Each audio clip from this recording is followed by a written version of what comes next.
All right, so we're back at Cracks in Postmodernity. Today we have Emmett Rensin on the pod, who's the author of The Complications on Going Insane in America.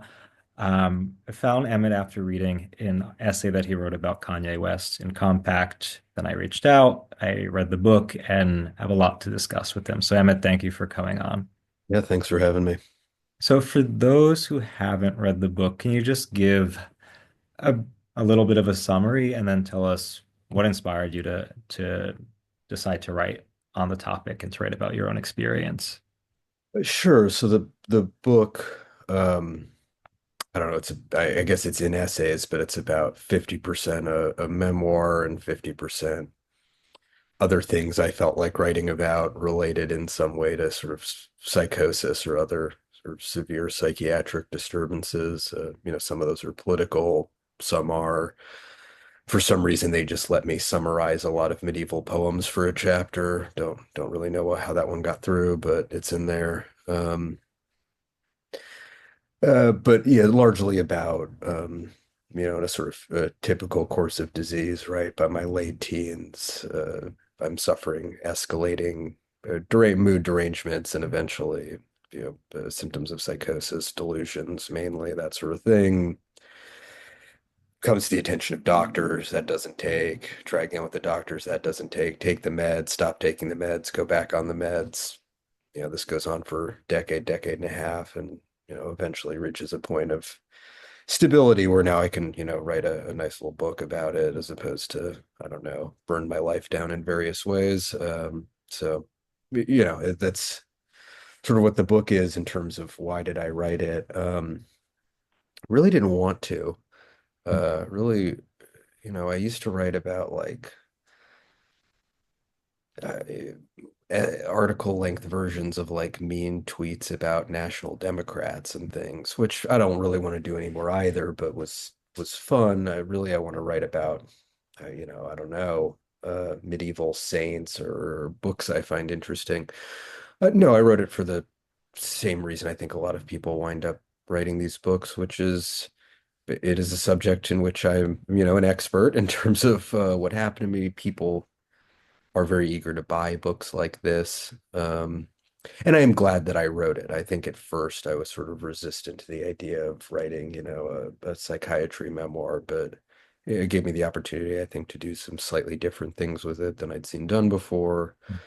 Um, and at first, I think, and I think I even said this occurred to me even halfway into writing the book, and it comes up at some point. I think I thought on some level, since when I started writing, I was about 6 years past sort of the initial point of diagnosis, and you really need to take this medication now permanently. I'd gotten stable enough, and if I wrote about it, I could kind of intellectualize the whole experience and put it in a box. And, once it's already been in a memoir you've published, it already, it's happened to you. It's not happening to you anymore, and that's over.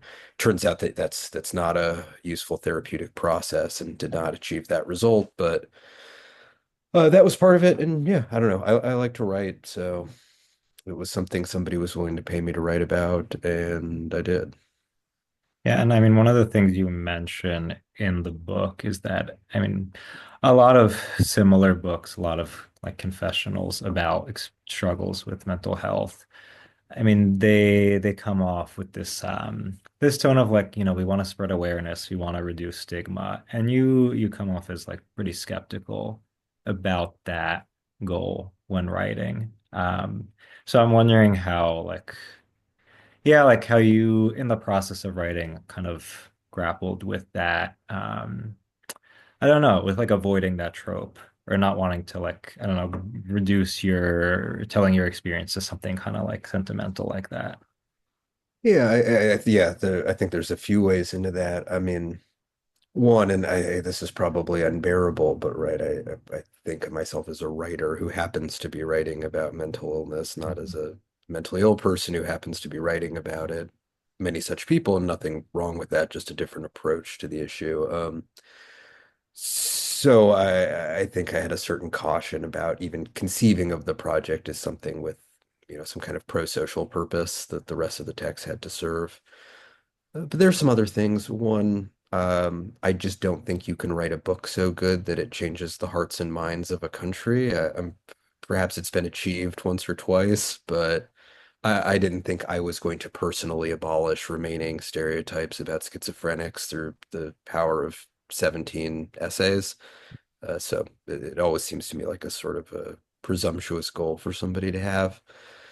But there are a few other things, right? And I've actually written about this not in the book, but elsewhere at a piece in the Boston Review maybe a month ago about this, that psychiatric memoirs or mad memoirs or whatever you want to call them, right, have really started out with that purpose, right? The earliest ones that are sort of trackable, which are with a couple of exceptions, mostly in sort of the early to middle 19th century, are mostly by non-writers, and they're mostly people who have been railroaded justly or unjustly into what at the time were, not particularly scientifically rigorous or humane psychiatric establishments, and had come out of them or recovered, and you were writing basically in service of nascent anti-asylum activism.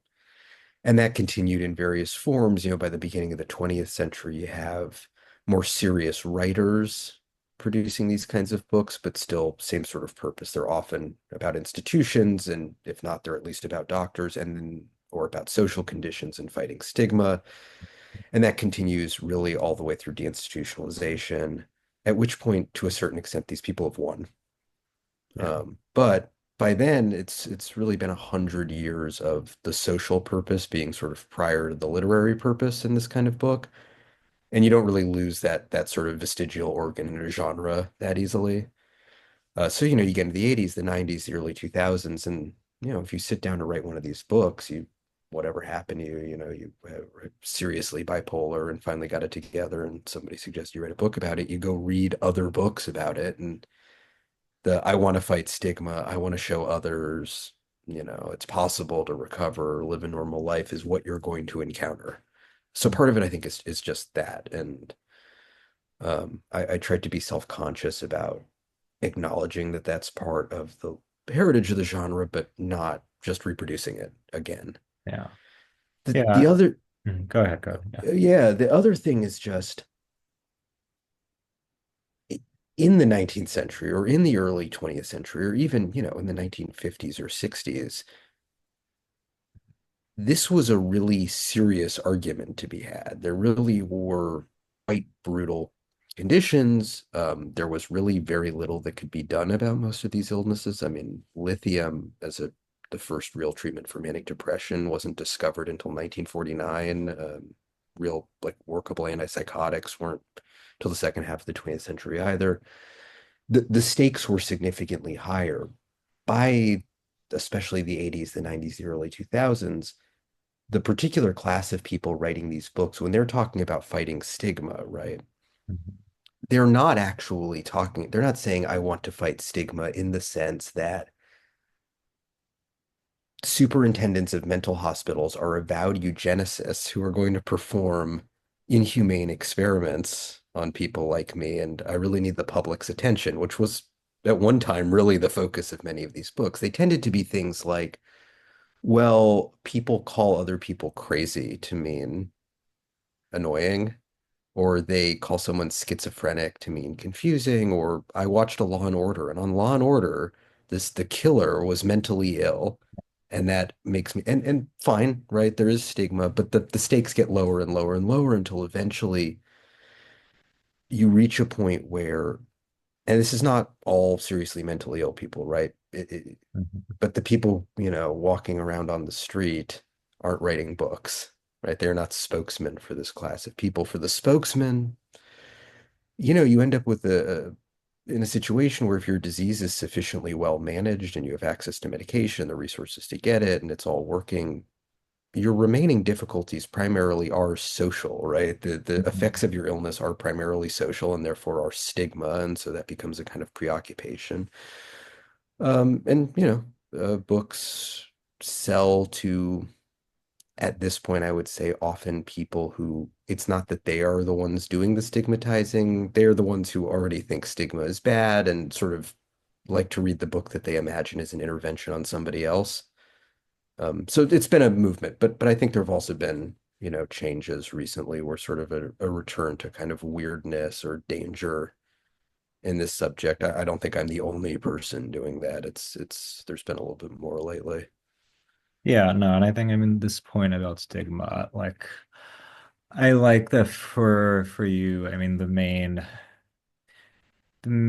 kind of focus is not so much regulating people who, might be thought of as a menace to society or erasing stigma. It's, I mean, this person to person basis, like every person and their struggles are particular. You have to actually know them to understand what they need. So like you can erase stigma, but that doesn't mean you actually are responding to the needs of that person, but also like keeping them from from wreaking havoc potentially. Well, right. This is the other question is like what does somebody mean by stigma? Yeah. Right. Stigma is just the sort of mental illness specialized word for bigotry.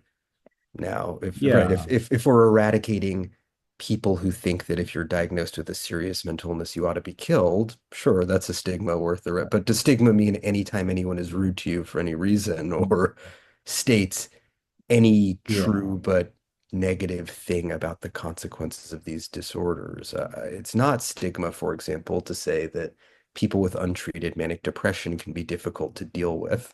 Yeah. Um, Yeah. so No, because I mean, the two things that I think about, like the most concrete implications of stigma, is like I think of first off, like my grandmother who like came to this country in the 50s. She got married, nobody was aware that she like had any mental issues until she like almost died while giving birth, went into paranoid schizophrenia episode. And then like my grandfather had no idea what to do, had no idea what was going on, because she was talking about voices and seeing the Virgin Mary and people are trying to poison her. And so yeah, I mean, part of the stigma is like first off, you don't really know, you're not really educated on what it is, what schizophrenia is. But then what do you do? Because like if you tell people like my wife is hearing things, that's kind of, people sure. are gonna just talk about you. Well, Um, yeah, right. And a lot of it's genuinely frightening, right? yeah, In that sort of situation, right? It seems to me it is a virtuous fight against stigma to say, hey, look, your wife is talking about demons and is hearing voices, and that's really frightening. But you need to understand, right? This is a medical condition. Certainly, she shouldn't be shunned by her neighbors. You shouldn't hide her in shame. yeah, You should seek appropriate treatment. The thing that is no longer fighting stigma, but is curiously of interest to a sort of respectable class of people whose form of mental illness doesn't involve demons telling them to do things, it involves having anxiety, mhm, is if you go further and say, actually, it's stigma to say that it's frightening to be around somebody who's hearing voices and talking about demons, that you should feel ashamed for finding this disturbing. Of yeah. course it's disturbing, right? It's a very disturbing thing. The stigma is do you then socially annihilate them to not have to deal with it? It's not, is this a serious matter? Of course it is, right? Yeah, and then I mean, but the other piece of it is like that really was salient to me while reading the book was when people start to keep you at arm's length or push you away because of whatever, not like destructive tendency, but annoying ones, like when you Sure. start to become a nuisance to people because of whatever, anxieties or, which for me, I mean, I find it to be very relatable because it's like, okay, people might be very tolerant and accepting that you have certain struggles, certain issues, but like when it manifests in like the tiny annoyances, the things that make you just a handful too much to deal with. Um, I mean, tolerance, breaking down stigma doesn't really go far. Like like I found that to be a really provocative theme that re kept coming up throughout the book. Yeah. Right. It's hard to ask people also not to have normal emotional responses to Yeah. your behavior, right? And you extreme, and I think in the book, like you have extreme examples, right? If you burn someone's house down and then say, well, I have 10 doctors here to verify I was having a psychotic episode. yeah, maybe they could not hate you as much, but they're still reasonably going to be upset that their house was burned down. But even in smaller scale, right? And I do talk about this a lot in the book. Even for me, even now, and I've been on medication pretty consistently for almost 10 years. I mean, there have been a couple times I've gone up. I've been on it very consistently for about 6 years and mostly consistently for about 10 years. And, I'm probably what, like a 90th percentile remission case. I have a job. I wrote a book. I'm pretty intact. Especially, you're only talking to me here for an hour for your Yeah. pod. You aren't going to notice anything weird. Most of the people I interact with aren't going to, really be troubled by me. But Mhm. I annoyed the hell out of my wife in a lot of small ways that, first of all, if it gets small enough, is it mental illness or am I just, flaw, right? Somebody can be mentally ill and Mhm. also an asshole in various, right? These aren't mutually exclusive things, but just small stuff that if somebody says, yeah, okay, I understand that you have executive function problems. I can look them up right in the DSM. They're right here being described as part of the negative symptoms of a psychotic disorder. But every time this room is totally disorganized, it's driving me crazy. Well, weirdly, if you tell people too aggressively, well, you can't, you're not allowed to be mad at me for that. I have a disease. That's going to make them dislike you more, right? To a certain extent, because then there's nothing that will make someone resent you, like annoying them and then telling them they're not allowed to be mad at you. And it's, I think, just a trap you get into, even with small stuff, and much less, right? I also talk about in the book, just as a teenager when these symptoms were first manifesting.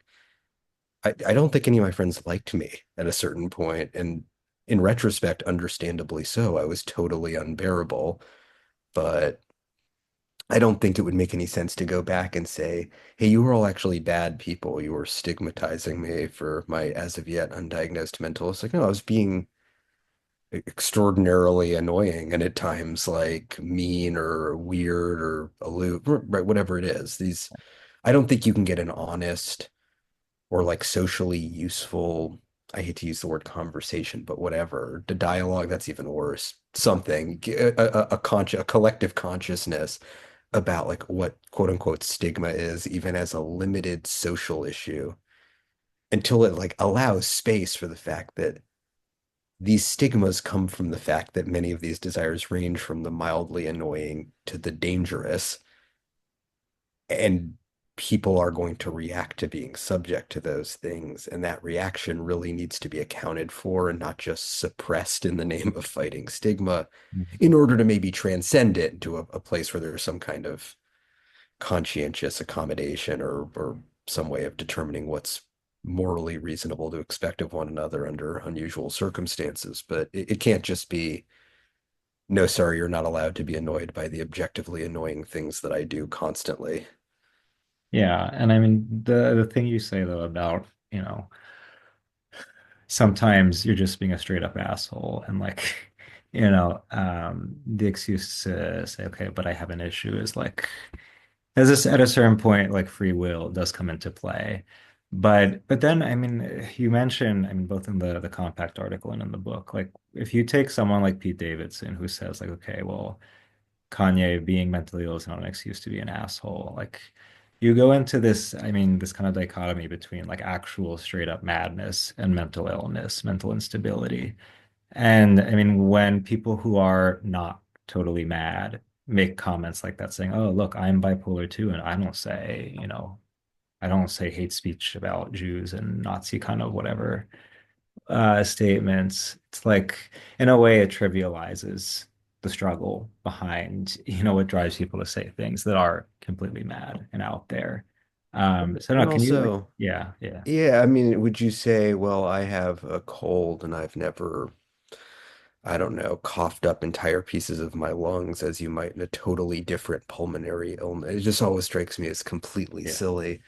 No, I mean, I think this is sort of goes hand in hand with the only response we know of to the fact that negative consequences of mental illness make people uncomfortable is to say we have to suppress people's capacity to complain about those things, right? Mhm. There's no ability to separate Yeah. what is unsettling about something from its moral valence. I don't know what it means for somebody to be responsible for these things. I mean, I feel responsible for everything that I've ever done, including things I did while actively psychotic. I mean, I have a part just to pick one in the book, where I broke into somebody's apartment because I'd left a scarf there. Basically, I left a scarf there, and for reasons that would take too long to get into, but they were had to do with a dead guy. I had to get back in the apartment and get this scarf in order to, I don't know, whatever sort of like nonsense psychotic thought process made sense to me at the time. But the person who's I left the scarf at their apartment really didn't want to see me, so I broke in, right? And their roommate was there, and I think I scared the hell out of them. I mean, I didn't interact with them, but some strange and probably not very hygienic man just busted into your place and is looking for something. I'm sure it's a frightening experience. Now, part of, right, it seems to me that if you're the person who either wants to say mental illness is a sort of moral excuse or who wants to say no, it's not, what both parties there are implicitly assuming is like if something is not, it is the result of a disease, then there's no capacity to, it's no longer your responsibility. Well, I'm not sure whose it is, right? Like, do I think I am an evil person who, in absence of that delusion, would just take pleasure in breaking and entering? No, of course not. But also the the brain derangement that causes that, right? It didn't infect me. It's not a virus, and it's not somebody else meat puppeting me by remote control, right? I hate, and I say in the book, I hate the rhetoric of, well, the real you is under the disease. The disease is somehow covering. Well, no, the disease is the real you as much as anything else in you is the real you. The psychosis is me, and my fingernails are me, and my toes are me, and my sane thoughts are me. They're all me. So of course I'm responsible. And moreover, the person, like the person, that roommate who I scared was how scared she was really has absolutely nothing to do with why I was there or how responsible I was for it. Now, I don't think that means we should abolish the insanity defense. And if somebody like has no mens rea, we should, put him to death like anybody else. I just think there's maybe a difference between responsibility and culpability, which is probably what people are really talking about when they talk about that. Yeah, I mean, I just like am very much struck by the way that like you are not afraid to like acknowledge these gray areas, that it's you don't seem to have this anxiety to solve these problems in a black and white way, that like, okay, you're either you're well, okay, culpability and responsibility are different. I hear what you're saying, but like you're responsible, you should be punished for whatever you do, or you should be given a pass because you didn't choose to be born this way. I find that this like either or mentality, this sense of like we must resolve, we must come to a definitive conclusion about all these things, comes from, I mean, just a lack of imagination, a lack of a sense that, yeah, like life is very messy. There is a lot of gray areas. And I couldn't help but wonder the extent to which, like, the fact that, okay, you are a person of faith, like, you have a sense that life is more than what we see on the surface. I mean, does that play a role, or did that play a role in helping you to kind of grapple with these complexities and like the fact that no, not everything can be solved in a neat kind of packaged way? Sort of. In the purely secular realm, what I would say is, right, like if you present me with like, well, right, what do we do about, or what are people's various responsibilities for their harms to each other, and exactly how culpable you are at what point of derangement, or even, and I say this in the book, take it out of mental illness. That's just a strong case of moral luck, right? Everybody wound up doing what they were doing for reasons somewhat beyond their control. I don't know, right? If I knew the answer of what do we owe to one another, could I make the precise calculation of, what is every person's duty to every other person? I would not be the author of a minor book of essays on mental illness, right? I would be, I don't know, the king of the world, or at least the winner of the Nobel Prize in solving all justice forever. I simply don't know. I'm very suspicious of categorical judgments. Religiously, yeah, right. So I'm a Catholic. Once we leave the sort of negotiation of secular duty, and I say from a religious perspective, well, now the answer becomes both very simple and impossible. Very simply, everyone owes everything to one another at all times. Um, how how much self-sacrifice are you obliged to engage in order to put others at ease or help them? Everything. How much are you obliged to forgive the multitude of inconveniences, annoyances, and harms others might inflict on you? All of them every time. Very simple at that point. Also, of course, impossible. And impossible, I suppose, by design or by fact of sort of what it is to be mortal. Um, I think,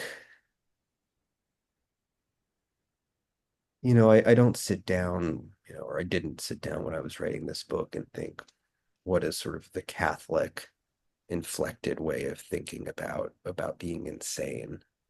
But I think Catholicism sort of structures my thought this way. One, I don't find it, as you sort of mentioned earlier, anxiety inducing to admit moral failure. Right. Another part of the book, I talk about how I very nearly murdered someone I lived with.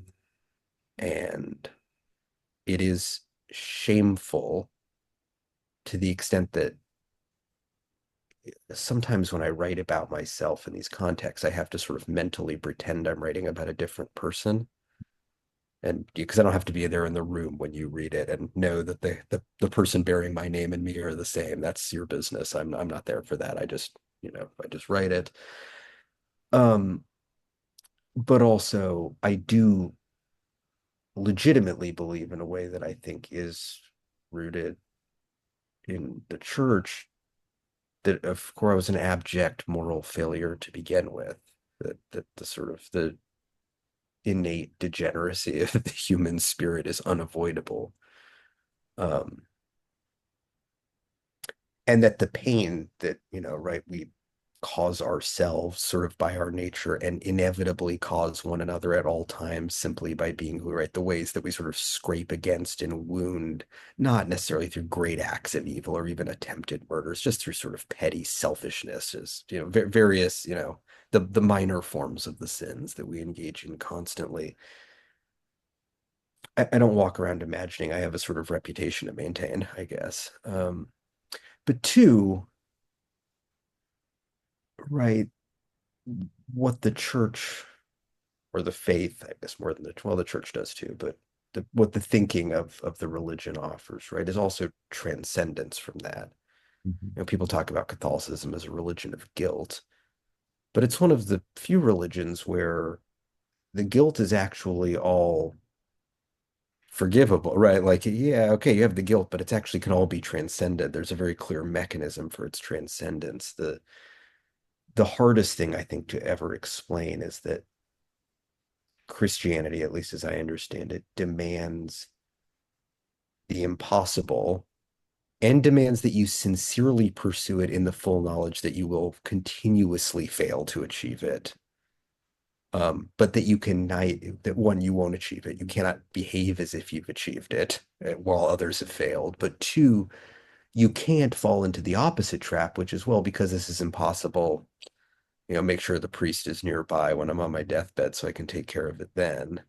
Although, you can do that. God is so forgiving that even if you engage in that scheme, as far as we know, that works. Mhm. Um, so yeah, I think the idea of like both sort of the depths and the heights of like what our moral responsibility is makes me less, I don't know, when I read, and I don't know what listeners have like a good vision of this, but like what I think of as kind of the anxious moral tidiness of the kind of default liberal punditry Yeah. class, Yeah. it it it is simultaneously like much more self-forgiving in the sense that it seems to be populated by people who don't really think they've ever sinned in a serious Yeah. way. but also vastly more unforgiving in the sense that if they betray that reputation, that's it. Like you Mhm. couldn't say, well, yeah, I did do this thing because I was having a manic episode or even because I was having a bad day. Um, but I'm still responsible for it because once you've accepted responsibility, that's it, right? There is no grace at that point. It just seems like it's a very uncomfortable tightrope walk. People think religion is confining, but I actually find it, it's a little bit freeing in Yeah. terms of, But that's the sense that I got while reading this is that like I mean you do a very good job of portraying the different positions on like how to deal with mental illness and like you show I mean you show the kind of horseshoe of how like you have neocons who are like let's defund, let's let's stop funding institutions and ends up converging with these like quote unquote liberals who out of their sympathy for people struggling like oh we can't force people against their will to be institutionalized, like we need to accept that neurodivergence, that people are just a little different. At the end of the day, neither really look at the actual person and their concrete needs, which might involve like forcibly institutionalizing them or medicating them. But also that, like, okay, but this is a person with a story and with the family and friends, maybe. So I don't know. It's just like you're this constant evasion of the reality of the person in front of you. Leads to this kind of anxious position of like we need to come up with the solution. Either we're going to put these people in jail where they belong because they're a menace to society, or no, we must accept them for as they are and we have to be get rid of stigma. It's like uh, I think I guess this more enchanted vision, this like understanding that there's more to life than just us, our mistakes, our triumphs. Like lets you be a little more free to be like, hey, look, okay, things are complicated. We're never going to come up with the perfect solution. We're never going to be completely moral. Um, let's rest in the fact that there is something more, that even when we screw things up royally, like we're not necessarily bound for hell, contrary to what some people would think religion teaches. yeah, Yeah. well, no, real, yeah. Yeah, I guess it doesn't occur to me to think religiously about like involuntary commitment policy, although Mm. yeah, maybe I should. Certainly the church was among the first institutions to dabble in involuntary commitment. So, no, with that, right, yeah, that there is a particular person to begin with. When somebody says neurodivergent, it can refer to such, or even just mentally ill, can refer to such an enormous breadth of, right? Do I think people with high functioning autism should be in mental institute? No, of course not.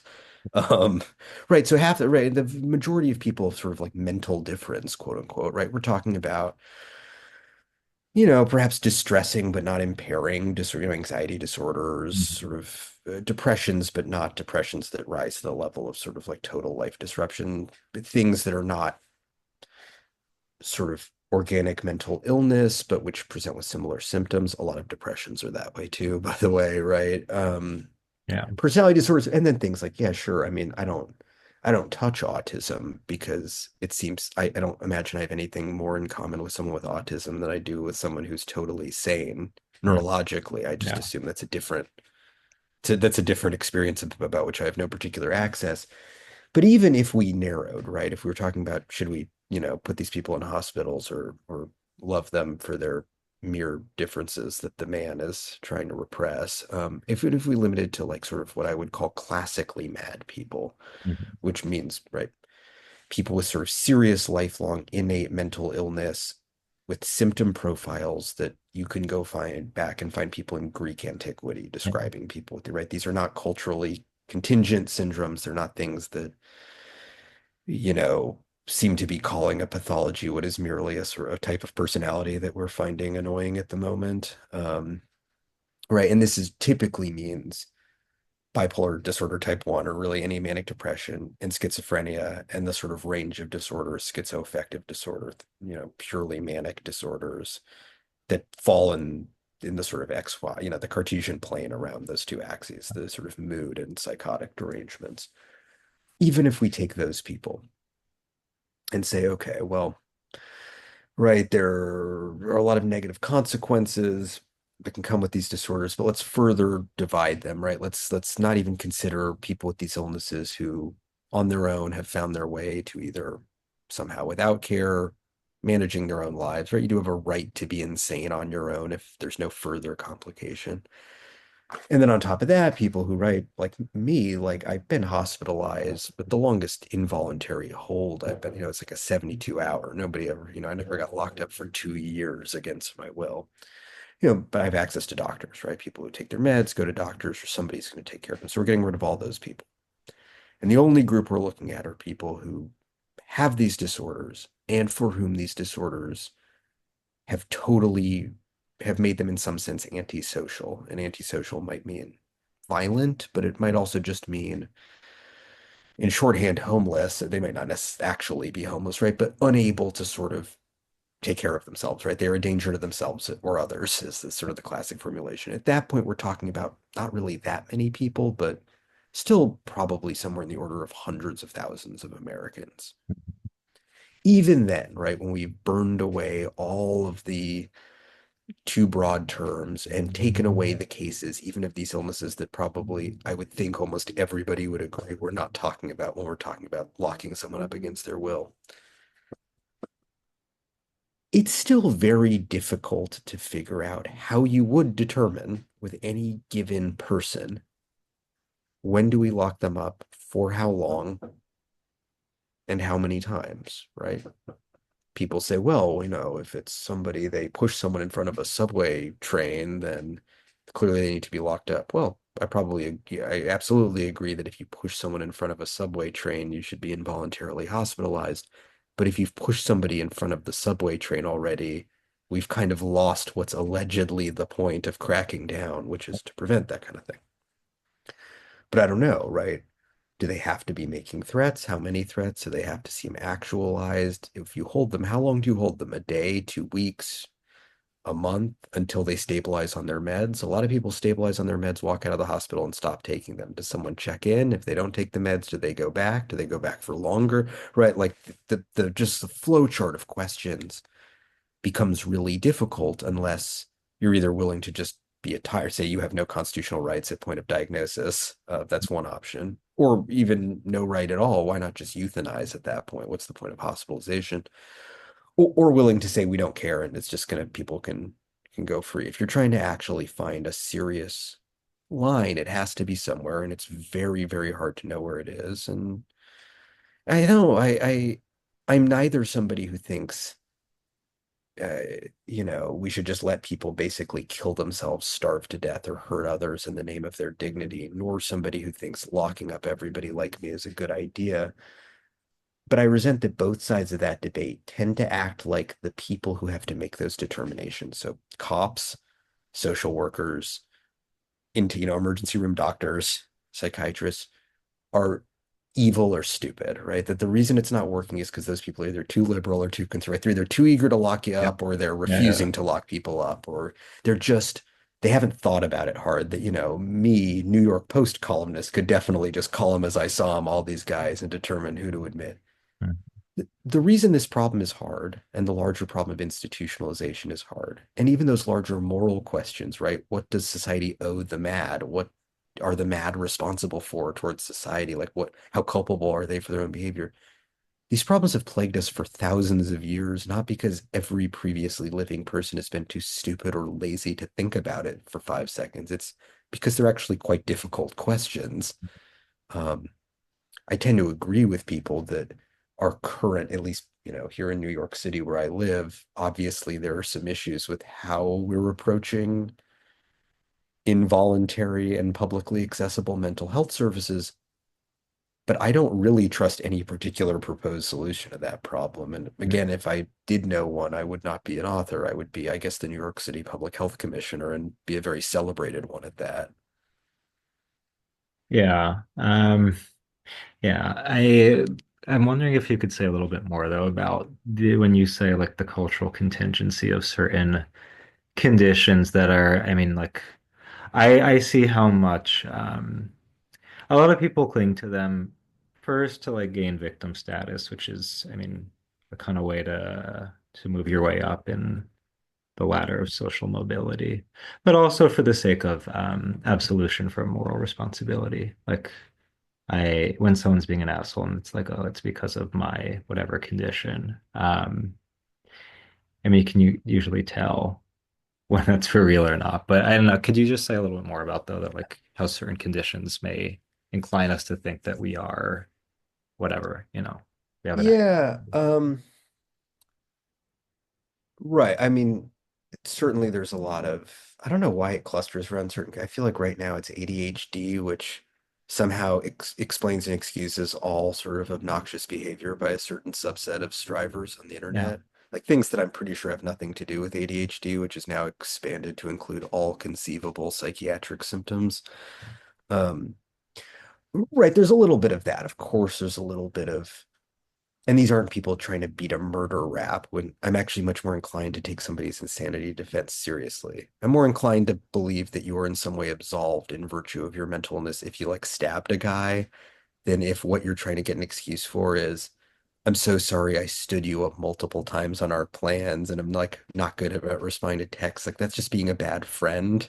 And like, I don't know if of course there are mental conditions that make meeting those obligations difficult, but it gets a little tedious, especially when I have to read people's tweets about it. Then yeah, just keep it in the text with your friends. I am a little bit more skeptical of the idea that people, and if we're talking about, largely online, largely younger people who are often self-diagnosers or at least have mhm, access to easy and ambiguous diagnosis, right? Because like an anxiety disorder could mean a lot of things. An anxiety disorder could be life-alteringly bad, and it could be basically nothing. And those would all qualify as anxiety disorders. Who you say are looking for a sort of victim status. I'm sure that exists to some extent, of course. There are yeah, people who spend their entire lives pretending to be Cherokee to defraud their employer, right? Of course, mhm, in any group with any perceived advantage, there are no doubt yeah, people who are just full of shit. yeah, What I tend to think, though, is that most of these people, younger people, who sort of identifies for whom mental illness has become an ascriptive identity and not, a shitty thing that happened to you. As annoying as I find that, I don't think they're cynical. The strangest thing about mental illness is that the target of disease is the subject. Right. I mean, like I said earlier, yeah, of course, I'm my mind and my toenails and my hair, but also nobody thinks that way, right? We are all in still some level intuitive dualists. We all still think we live behind our eyes and in between our ears. And it's one thing to say I have a disorder of my foot. Well, I'm me up here and my foot's down there. With madness, right? It's you, it's the subject. It is the cohering subject. You're like trapped. This is probably a very annoying way to put this, but schizophrenia is like being trapped in a world where Roland Barthes is right about everything. Like yeah, your just subjectivity just is disintegrating at all times, and it doesn't cohere correctly. And or to put it in more theological terms, right? Aquinas has writing about sort of I don't think he actually calls it the sixth sense, but it gets translated this way sometimes, right? That there are five senses as we understand them, and then there's this thing in our head that sort of curates the input of the other five senses and discerns among them what to pay attention to. And that's the thing that's targeted by the disease, but that's also the thing we use to self-assess. yeah, So it's, groping around, it's like feeling your face when you're blind to figure out, you've had acid splashed on you and you can't see, and you're trying to feel where the acid's burned away your skin. This is a disgusting, I don't know why it occurred to me, but just sorry, some way where like the examining thing and the thing examined are sort of folded in on each other and it gets weird. All of us, mentally ill or not, have personality traits we don't understand, bad feelings we don't like, experiences, even sensory experiences that are bizarre, right? Everybody hallucinates. The problem with schizophrenia is that you persistently hallucinate yeah, while fully conscious. But every human being, at the very least, on the precipice of sleep, has hallucinated, right? This can happen. Your senses misfire. I think there are a lot of young people who are very unhappy, and I don't know if they're uniquely unhappy. I remember being pretty unhappy when I was that age. I think probably everyone has been. And what do you do when you're an unhappy 17-year-old, right? You go out into the world and seek a vernacular that legitimizes that you feel weird, gives you a means of understanding why you feel weird, makes it interesting, right? Makes it a personality. And yeah, narrative, yeah. Yeah. And when I was 13, that was being a goth, or listening to punk music, Yeah. or a little bit later it was I mean, I still take myself to be a socialist, but yeah, unsurprisingly, my 17-year-old self was not a particularly disciplined Marxist, right? I think I was mostly turned out to be great that there was an international political movement that hated all the same things about George Bush that I did.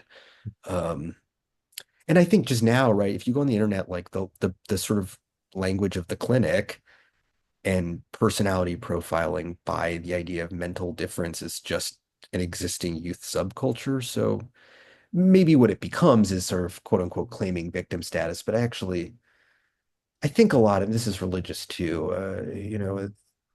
It gets translated differently depending on which English you're reading, right? But at the end of the beginning of the Brothers Karamazov, Mhm. Dostoevsky talking about the Fyodor Karamazov, the father Karamazov, says something that in my sort of favorite rendering of it is, even the wicked have simpler hearts than we imagine. Yeah. And I don't think these people are wicked, but substitute, even in the cynically woke and too online, have simpler hearts than we imagine, right? I think it is just, well, I do feel weird and I do feel sad sometimes, and I'm mad at my parents. I feel awkward around my friends, and I don't know what to say at parties. Well, maybe I do have autism.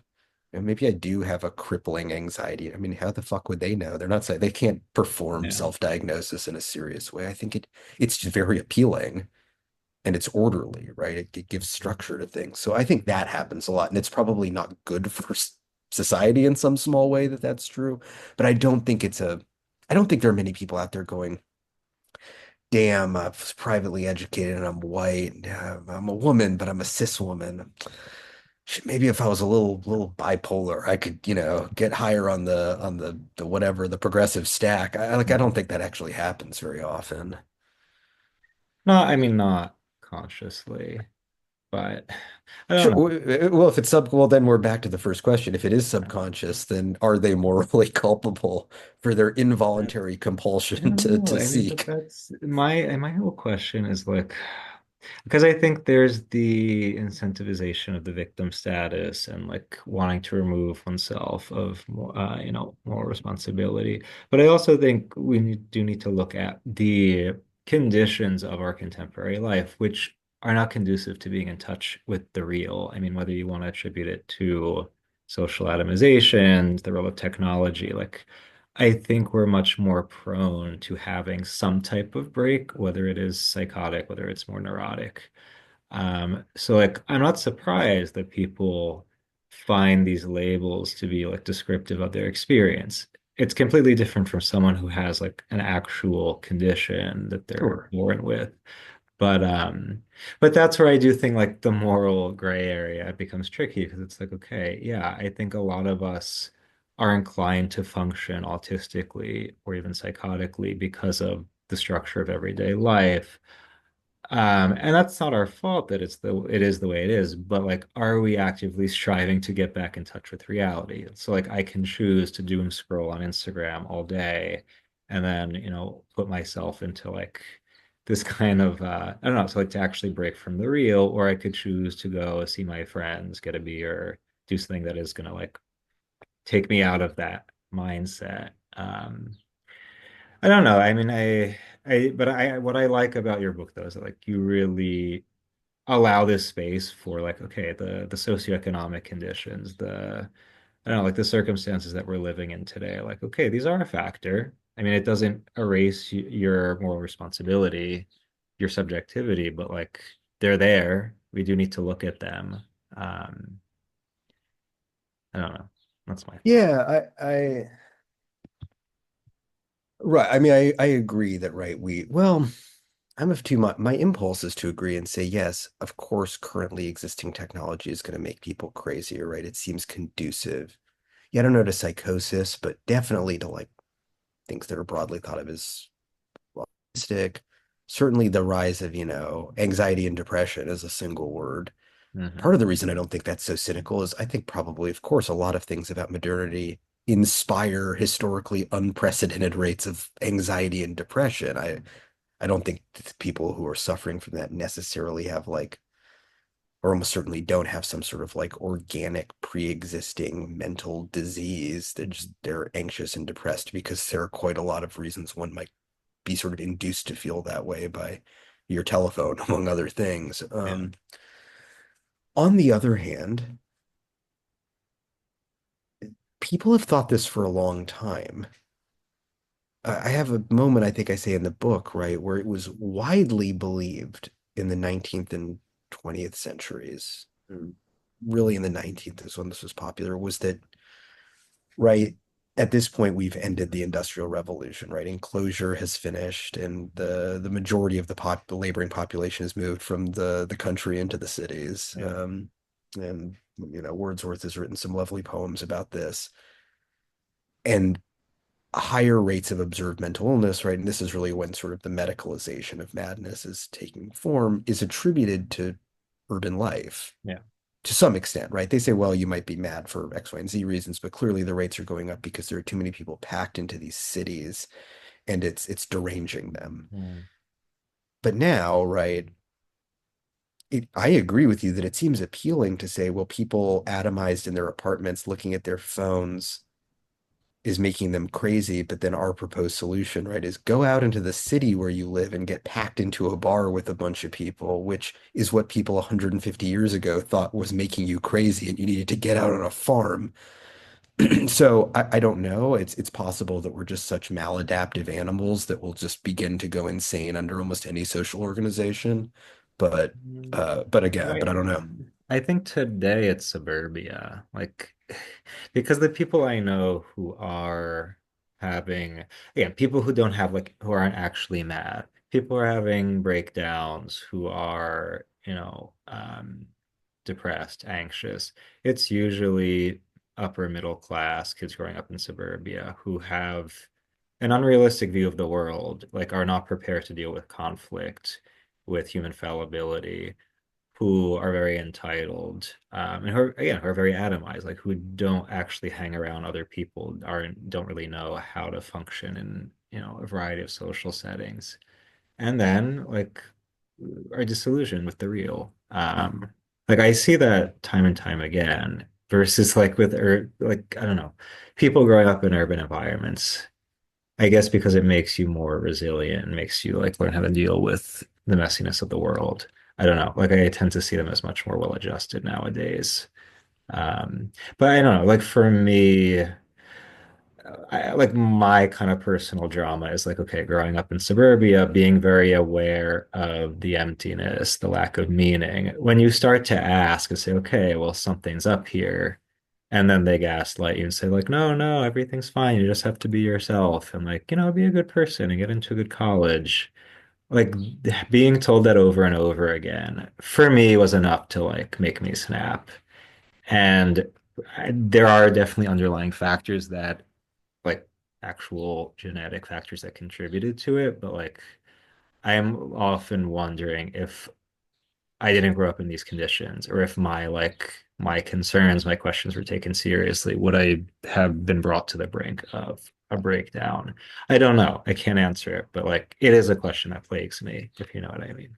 Well, it seems like a question for psychoanalysis, the true and great science of the human Yeah, mind, which I always, people, I probably, and it would be too much of an enormous tangent, but I love Freud and I love me too. analysis. Me But too. as you know, as I'm sure you know, although I think generally is not well understood, right? Psychoanalysis is not meant to treat madness, Yeah. right? Freud didn't treat schizophrenics and didn't think they were amenable to Mhm. analysis.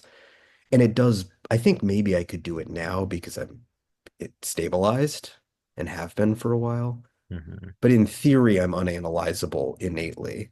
Yeah. But right, all of these, the questions like, to what extent are we just sort of deranged by larger social forces? Where we're not talking about people having schizophrenia. We're talking about sort of various kinds of mental collapse. Mhm. Right. Seems like a good question to find out over the course of 12 years, screaming at somebody who barely acknowledges your presence 5 days a week. I don't know. I was thinking, I was asked by another a publication asked me to think a little bit about Freud recently, and I think I've come to the conclusion that an analysis actually does have the capacity to access true and esoteric knowledge about the human mind, but we're actually unable to read it. So we're just opening up a box with blinding light, and so we have to close the box. And the discrediting of psychoanalysis is not because it's false, it's because it's useless. It provides us access to information we can't make use of. Oh, okay. Tricky. All right, so I want to ask one more thing just to wrap things. Sure. Um, yeah, so like a recurring theme both in like the way like I don't know, when you're recounting your personal experience, but also your reflections on like the kind of social implications of all these issues is I don't know, like the value of forging like real actual relationships where like you're affirmed for who you are, you're held accountable, all of your complexity is taken into account. Which I think for all people, regardless of whatever, mental issues you may have, is hard. Like it's hard to really find real friends, real love, whatever. Um, I don't know, what insights do you have from your own experience about like finding those types of relationships, maintaining them? Um, Hard to say. I mean, my flippant answer would be that I have no idea why anybody has ever liked me, and so I have no insight to offer at all. I don't know. I mean, I fucked up a lot of the relationships in my life earlier, mostly as a result of mental instability. Um, but yeah, I'm not, some sort of mega social person. How do you maintain them? I don't know. I mean, it's my next month will be my third wedding anniversary, Wow. so I guess, yeah, maybe to what you said, I have friends, I have long-standing friends. I guess I think one of the worst things, and I don't think most living people suffer, but the most things in sort of the dominant discursive culture, I don't know if I'm trying to think of the way to say this and giving you dead air while saying it. When I think about things like being held accountable, but also understood, right? Hmm. What actually I think begins to happen if somebody is your friend, which means that you love them, is that you stop thinking about them in terms shall they be held accountable and for what shall I, grant them grace or indulge them, right? You do those things organically as sort of the social process, but it ceases to be conscious. Hmm. The anxiety, I think, of the scold class is that that's really the only sort of right. All social relationships are basically business partnerships in which you perform legally prescribed services to each other, like holding accountable and settling some sort of debt book and terminating the partnership. Right, that's being canceled. It's just everyone decides to terminate their business relationship with you, or you make friends, but it's all in some sort of vague way, like networking that you're forging connections. Yeah. And it's always advantage seeking, right? It is always like I can only understand myself in reference to my sort of hierarchical series of relationships with others and how well they're currently going, but they're all also constantly subject to review and termination because they're contract based. Um, with my wife, with my friends, with people who I care about, I think the most useful thing I've done, and it feels stupid to say I've done this, like it was some great moral insight of mine and a choice I made, and not something that I think came organically out of kind of hitting rock bottom via like what once you've been publicly insane enough, you've sort of hit rock bottom in terms of your social credit score, so you take what you can get. And in this Yeah. case, um, j just the presupposition, right, that your friends are not the people who decide whether your contract with society is terminated or not. They're the people who facilitate your engagement with society, the people who are bound to you. So, yeah, maybe they hold you accountable, but that can't end in your firing.